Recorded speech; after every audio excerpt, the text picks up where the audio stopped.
monde, aujourd'hui on va aborder un sujet qui a un bon goût, la pomme de terre.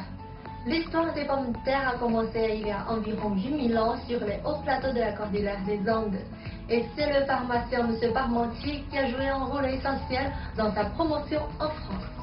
Alors, comment la pomme de terre est-elle parvenue jusqu'en Chine? À la fin de la dynastie des Ming, des aventuriers occidentaux ont introduit la pomme de terre en Chine.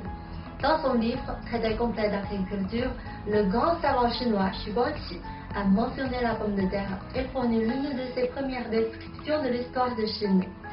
À cette époque, la cour avait commencé à consommer des pommes de terre, mais en raison des catastrophes naturelles et des guerres, les pommes de terre n'ont pas été plantées en masse avant la fin de la dynastie des Ming. Après la stabilisation du régime de la dynastie des Qing, le pays a connu une forte croissance démographique.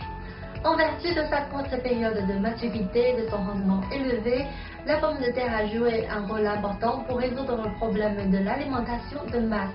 Depuis lors, les pommes de terre sont cultivées dans tout le pays. Aujourd'hui, la Chine est de loin le premier producteur de patates au monde, avec une part de marché environ 26%. Alors, savez-vous où sont-elles cultivées? Je vais vous présenter les 4 zones de culture des pommes de terre en Chine dans le prochain épisode.